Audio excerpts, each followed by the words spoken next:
The last part of section 7.4 is graphing logarithmic functions, which again is going to force you to stretch your mind a bit because they're so different from exponential functions. So just to compare the two, when you have a logarithmic graph, keeping in mind that log y equals log base b of x and y equals b to the x are inverse functions. So if you recall about what you can recall about inverse functions is that when you graph them, they reflect over the line y equals x. So if you look here, this is a nice exponential growth function, and then here's the line y equals x, and then here is the logarithmic function, which is the inverse of an exponential growth function. Same with over here, if you have exponential decay, which you can see is this function right here. And then here's a line y equals x. So if I take all these points and flip them, I would graph the inverse, and that would be this logarithmic function. So everything you know about an exponential function is just reverse when you do it in logarithmic form. So remember with exponential functions, the domain was all real numbers. Now with a logarithmic graph, the range is going to be all real numbers. And if you recall with exponential functions, your range was restricted to any vertical shift that you had. So in this example here, this exponential function, obviously the asymptote is the x-axis. So your range, or your domain, your range would be all real numbers. Now with a logarithmic function, your domain is going to be all real numbers because now you're going to have vertical asymptotes, and that logarithmic graph will approach that vertical asymptote. So in this particular example, your domain is everything greater than 0. X is greater than 0. Let me clarify that. And you can see over here too with the logarithmic graph here, your domain is everything greater than 0 and your range is all real numbers. So again, just to clarify, your asymptotes are flipped, so now you're going to be looking, instead of at horizontal asymptotes, your focus is going to be vertical asymptotes, and your domain and range is reverse of an exponential function. I'm going to do a couple examples of graphing some logs without any shifts. So you have really two options. You can think about the inverse of this function, which is kind of a two-step process, and I don't recommend doing it, but if you do switch x and y, it's easier. You're comfortable with testing x values. But then you have to remember to switch those points back when you graph them, otherwise you'll be graphing the inverse of that log, and obviously you don't want to do that. So I'm going to go the second route. I'm going to go just by putting this function in exponential form, and then I'm going to plot some x and y points. So if I put this in exponential form, the base of my log is 2, so the base of my exponent will be 2. And then it's going to be 2 to the y equals x. Now you might not need to do that. If you just think about this is a log base of 2, so you want to think of powers of 2 because that's going to be easiest to deal with. So for example, if I did log base 2 of 2, if I put 2 in for x, well I know log base 2 of 2 equals 1. So again, if I put 2 in for x, I know that log base 2 of 2 is 1. Now, if you have a hard time seeing that in exponential form, it might be easier. So now over here in exponential form, I'm thinking, okay, powers of 2. Well, 2 to the first is really easy. So if I put 1 in for y, 2 to the first equals 2, and that's what I got for x. So please understand, go the route that works best for you, or maybe do both like what I'm doing and just compare. So if I put in 4 for x, then log base 2 of 4 equals 2. So again, when I put 4 in for x, y was 2. Same thing over here exponentially. If I put 2 in for y, 2 squared is 4. 2 squared is 4. I'll just do one more point. Maybe if I do log base 2 of 1, so when x is 1, y has to be 0. And again, 2 over here, 2 to the 0 equals 1.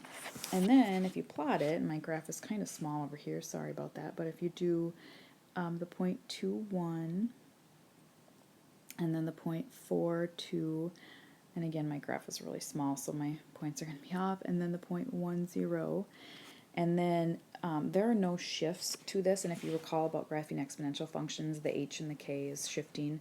I'm not adding anything on to my log function or subtracting anything after my log or any, so I'm not going to have any shifts. So that vertical asymptote, remember now instead of horizontal you have vertical asymptotes, is going to be that y-axis. You can probably see me drawing in a drastic asymptote there.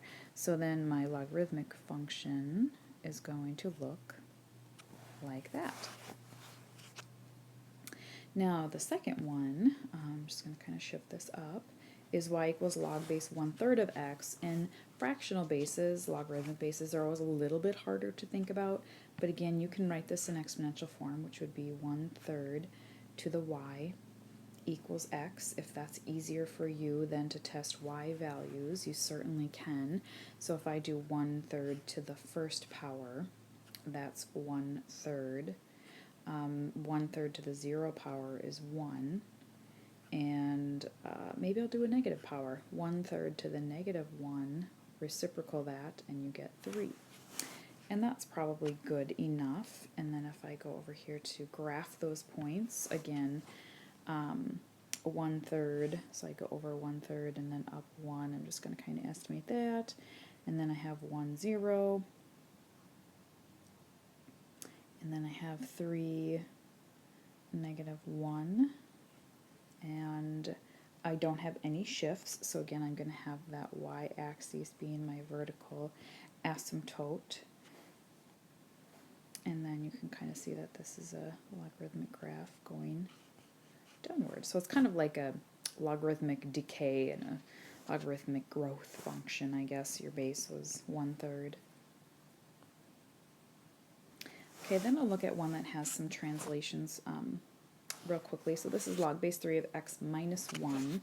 So first and foremost, notice that you're shifting to the right 1, not to the left.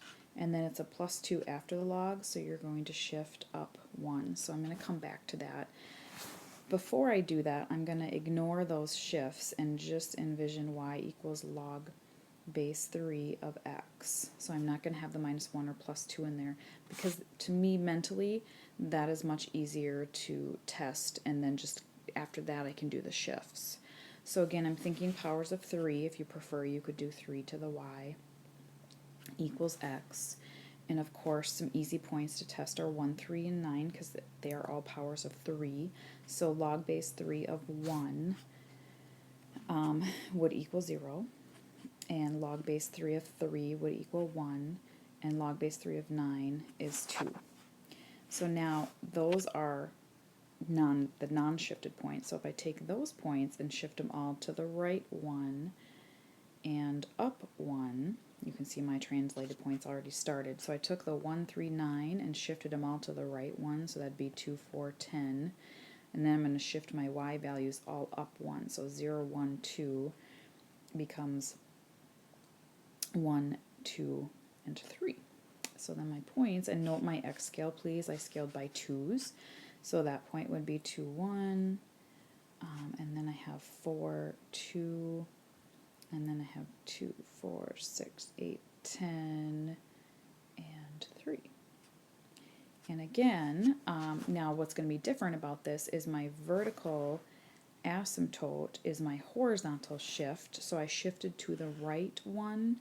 So my horizontal asymptote is going to be x equals 1. So if I put x equals 1 in there as my vertical asymptote. Oops, I'm sorry, I wrote horizontal. Let me fix that. So that's our vertical asymptote. And then when I graph that logarithmic function, I can state my domain and range. So my domain is everything that's greater than 1. So everything greater than 1, because that's my vertical asymptote. And the range, it goes forever up and down, so that's all real numbers. So again, your domain is always based off of your vertical asymptote. Okay, you probably have the idea. I'm just going to do one more really quickly. So log base 1/2 of x minus 3. Again, I know that this minus 3 is telling me I'm going to shift down 3, so be careful, that's not in parentheses, so that's actually a vertical shift. And then I'm going to ignore that shift, so I'm really just going to look at y equals log base 1/2 of x, or if I want to put that into exponential form, I'd have 1/2 to the y equals x, and you can do whatever you prefer. And then I'm thinking of powers of 1/2. So again, probably an easy power, of course, is, well, 0 or 1.